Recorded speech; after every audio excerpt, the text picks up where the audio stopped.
make a statement or anything, or you just want us to find I'm very pleased with the game. I thought, that's what good teams do in an exhibition game against a little bit of an inferior opponent. I think Spring Arbor's got a good team. I think at their level they're gonna compete. Obviously, our size and athleticism. We don't look like a big team because we look so different than we were a year ago, but we're pretty long and athletic, and we're 6'5" across the board on the perimeter. You throw 3-4 guards out there that are 6'5" and athletic and can guard. That cover space. I thought they were very tentative early. I don't think they'd ever seen anything like that before, and so their shots were out of rhythm, and they really struggled to score. I thought they did a good job once they settled down, and realized that they made a couple shots. I think they showed that they had a chance to be a pretty good team. So to do what we did against a team like that today is good. The indicators were really good for us. Our concerns are rebounding, and I know we're much more athletic and bigger, but we have to do it, and we did. We dominated the boards. We had 19 offensive rebounds. I think Petros showed everybody what we've been saying about him, that kid's got a chance to be the next great big at Oakland. I thought for a freshman playing his first game, his first stint out there wasn't very good, which was expected, but he came back, got on him a little bit, he came back, and he handled the game very well. He played his tail off. He got us a lot of second chances. In the future, as he grows, he's going to score more with that instead of kicking out the ball. But the way we can shoot it, you get a kick-out pass on an offensive rebound, it's a wide-open three. So, it was good. I was pleased with him. I thought our other freshmen were very freshmanish. Dante Williams shooting a jump shot that hit the backboard. I thought Petros showed some very good signs of why we recruited him. I thought Kyle Sikora, his first stint out there was outstanding. I thought he really did well.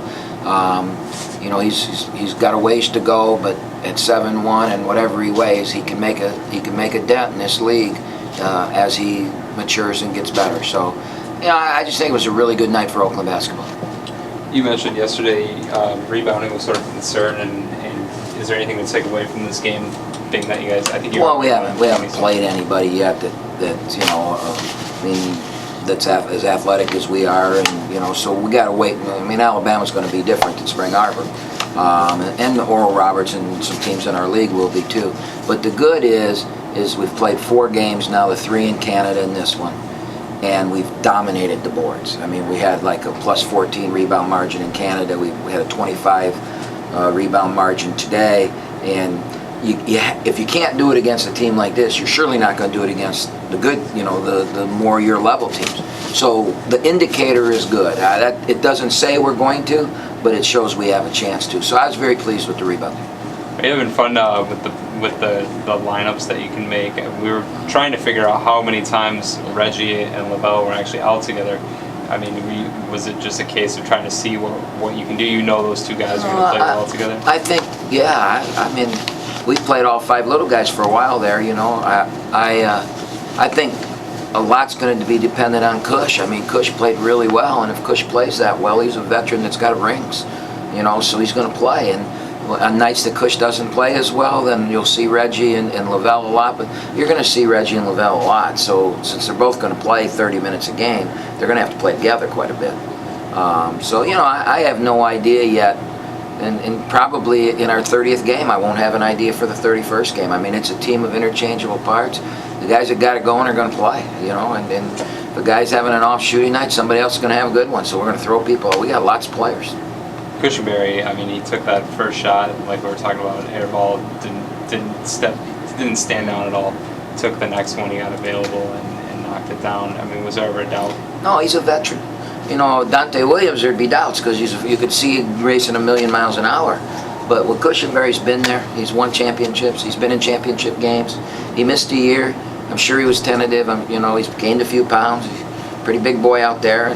I'm sure he was tentative about his conditioning and all that kind of stuff. But him shooting a jump shot, he's never going to be tentative about. And he could airball 3 in a row and make the next 6. That's just his mentality, and that's the type of player he is. So we don't worry about it.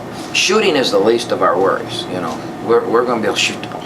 Does he pretty much have a green light at this point? Well, I'd say most everybody out there does. Okay. I don't know. We shot some pretty deep ones. I'm not sure I'm 100% on board with all that, but when you got shooters, you got to let them shoot. If they're tentative, they're not going to make it. They got to believe they can make every shot they take, and hopefully you got to teach them, what's good, and I call it down and distance. If you need 10 yards for a first down, you're going to throw the ball 4 yards, you're in trouble. So, you got to know down and distance, and I think our kids do. They're veterans. With one more exhibition game left, and with a game like tonight with players like Poaches and Williams getting significant time, especially in the second half, what did you see from your young players that encouraged you the most? I like our future. I like our future. I think Corab Iami, I thought, did some nice things. He's got a nice little touch. He had a turnaround jump shot in the post. He's long. Corab's going to redshirt for sure. He's just not physically ready to play. He's just not strong enough. He's very weak. And so he needs a year in the weight room, but I think our future's pretty good. That class is 6'10", 6'6", 6'4", and all three of those kids are going to play a role for us. Maybe not much this year. There's a good chance we'll redshirt Poaches too. I just don't know how I can get him minutes with all the guards we got.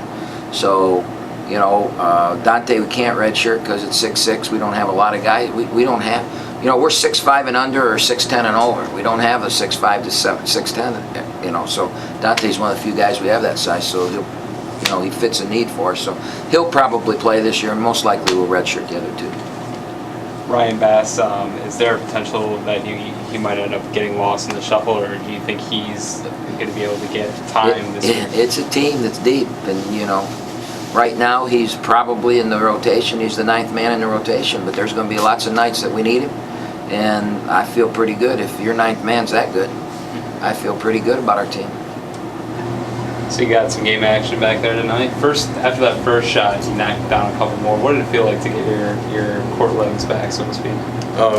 It felt good. It just feels good to be back out on the court and playing again. That's the big part. After that first one didn't go down, though, were you a little nervous? No, I just knew I got to keep on shooting. Keep on shooting. What, as a whole, though, how do you think you mix back in with the team after being gone for last season? I'm just picking up roles that were left off from last year. I just fit another role that we needed on the team. Just rebounding and then shooting when I'm open. For you, kind of a big first game in front of the home crowd, and you had a big night rebounding. How did it feel to get out there and finally get some action here? It was nice to finally get out there because I redshirted last year and played in a while, so it was just fun and exciting to play.